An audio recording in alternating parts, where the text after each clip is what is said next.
திருச்சிற்றம்பலம். தென்னாருடைய சிவனையை போற்றி, எந்நாட்டவர்க்கும் இறைவா போற்றி. அனைவருக்கும் வணக்கம். நாம் இன்னைக்கு குரு பகவான் வக்ரகதியாக போகிற பலனை பற்றி பார்க்க போகிறோம். அக்டோபர் மாதம் 9ஆம் தேதியிலிருந்து பிப்ரவரி மாதம் 4ஆம் தேதி வரைக்கும் ரிஷப ராசியிலே குரு பகவான் வக்ரகதி ஆகிறார்.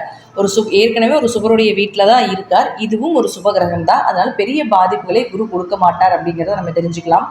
அடுத்தது பாருங்கள், உங்கள் ஜாதகத்தை 2 கேட்டகரியை பிரிக்கணும். ஒன்று, குரு வக்ரமாயிருக்கான்னு பாருங்கள், அல்லது குரு வக்ரம் இல்லையான்னு பாருங்கள். இப்படி குரு வக்ரமாக இருந்தால் இந்த 4 மாத காலங்களில் ஒரு நல்ல விஷயங்கள், ஒரு ஜாக்பாட் மாதம், நினைக்கிறதெல்லாம் நடக்கக்கூடிய விஷயங்கள் இதெல்லாமே நடக்கும். ஒருவேளை உங்கள் ஜாதகத்தில் குரு வக்ரம் இல்லாமல் இருக்கார் அப்படின்னா கொஞ்சம் கவனமாக இருந்து செயல்படுத்த வேண்டும் அப்படிங்கிறத நம்ம தெரிஞ்சுக்கலாம்.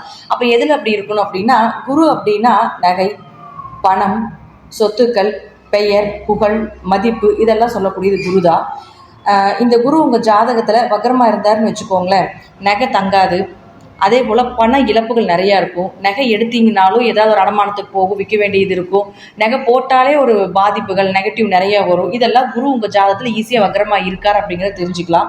அதே போல் குழந்தைகள் சார்ந்த ஒரு அவமானங்கள், குழந்தைகளுக்கு எது செய்ய முடியாமல் இருக்கிறது, குழந்தை தடை ஏற்படுறது, குழந்தை தாமதமாக பிறப்பது, அது எல்லாமே உங்களுக்கு குருவினுடைய தன்மையில் வந்துடும். பரம்பரை சொத்துக்கள் இருக்காது, தாத்தா பாட்டி சொத்துக்கள் சேர்த்த முடியாது, எவ்வளோ பணம் வந்தாலும் தங்காது, வர்றது எல்லாமே செலவாகுது, விரயமாகுது அப்படிங்கிற அமைப்பு எல்லாமே இந்த குரு பகவான் தான் கொடுப்பார். எங்கே போனாலும் பெயர் புகழ் இருக்காது. அதே போல் உங்களுக்கு நீங்கள் யாருக்கு என்ன நல்லது செஞ்சீங்கனாலும் திருப்பி பலன் அப்படிங்கிறது ஒரு துளி கூட கிடைக்காது. இது உங்கள் ஜாதகத்தில் இயற்கையாகவே குரு கெட்டிருக்கும் அப்படிங்கிறது நம்ம தெரிஞ்சுக்கலாம். இல்லை அப்படின்னா உங்கள் ஜாதகத்தில் குரு நல்லா இருக்கார் அப்படின்னா என்ன மாதிரி பலன்களை கொடுப்பார் அப்படின்னா, பரம்பரையாக சொத்துக்கள் சேர்த்தக்கூடியவராக இருப்பார். 2 தலைக்கட்டு 3 தலைக்கட்டுக்கு வர்ற வரைக்கும் சொத்தை சேர்த்து வச்சிருப்பாரு. அதே போல் நகை தங்கும், நிறைய நகை வாங்கி வைக்கக்கூடிய ஒரு அமைப்பு இருக்கும். நிறைய நகை சேர்ந்துக்கிட்டே இருக்கும், வாங்க வாங்க வாங்க வாங்க சேர்ந்துக்கிட்டே இருக்கும். குழந்தைகள்னால நல்ல ஒரு வளர்ச்சி, மகிழ்ச்சி, குழந்தைகளுக்கான தேவைகளை எல்லாமே பூர்த்தி செய்யக்கூடிய ஒரு அமைப்பு. இதெல்லாமே இந்த குருவினுடைய தன்மையில் குரு உங்கள் ஜாதகத்தில் நல்லா இருந்தால் இதெல்லாமே நிச்சயமாக நடக்கும். இதிலிருந்தே தெரிஞ்சுக்கலாம் உங்கள் ஜாதகத்தில் குருவினுடைய நிலை, குரு நல்லா இருக்காரா நல்லா இல்லையா அப்படிங்கிறத நீங்கள் தெரிஞ்சுக்கோங்க.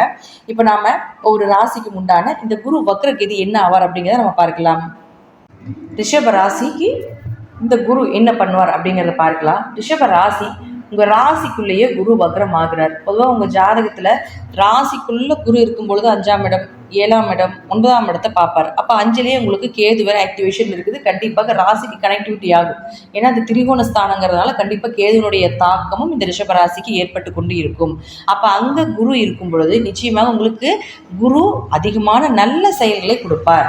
அதாவது குரு ராசிக்குள்ளேயோ லக்னத்துக்குள்ளேயோ இருந்தால் பெயர் புகழ் மதிப்பு கிடைக்கும். ஒரு விஷயத்துக்காக செய்யக்கூடிய எல்லா நல்லதுக்கும் உங்களுக்கு கிடைச்சிக்கிட்டே இருக்கும். அடுத்தது என்ன பண்ணலாம், ஒருத்தரை பார்க்க போகிறீங்க, அந்த இடம் சக்ஸஸ் ஆகிறது. அதே போல் ஒரு செயல் செய்கிறீங்க, அதற்கு உண்டான விஷயங்கள் எல்லாமே புதுசாக கொடுத்து கொண்டே இருப்பார். எப்போ சக்ஸஸ் ஆகும், எப்போ அதில் வருமானங்கள் வரும் அப்படின்னு பார்த்துட்டிங்கன்னா, அடுத்த இந்த குரு பயிற்சி மாறும் இல்லையா, அந்த டைம் உங்களுக்கு நல்ல வருமானத்தை கொடுக்கும் அப்படிங்கிறத நாம் எடுத்துக்கலாம்.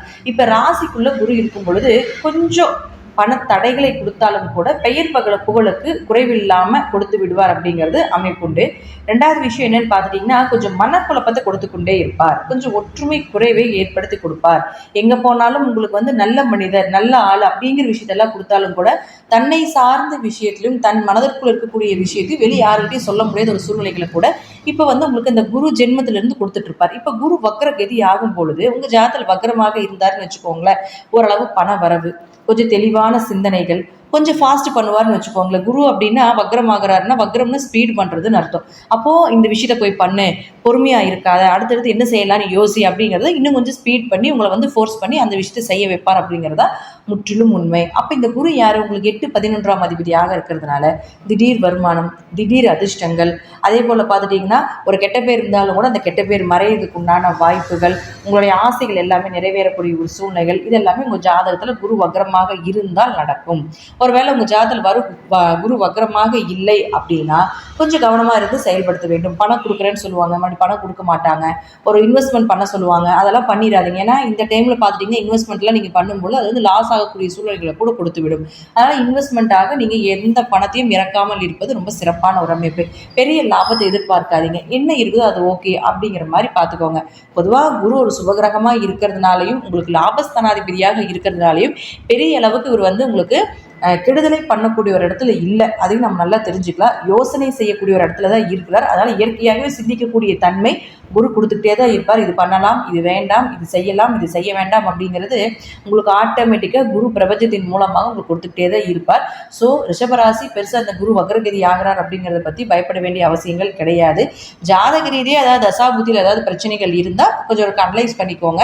அது மாதிரி ஒரு சூழ்நிலைகள் தசாபுத்தி சரியில்லை அப்படின்னா கொஞ்சம் ப்ராப்ளம் வரும் அப்படிங்கிறது நம்ம தெரிஞ்சுக்கலாம். நன்றி. மீண்டும் ஒரு நல்ல பதிவில் சந்திக்கலாம். திருச்சிற்றம்பலம், தில்லையம்பலம், ஸ்ரீ நரசிம்ம திருவிகளே சரணம்.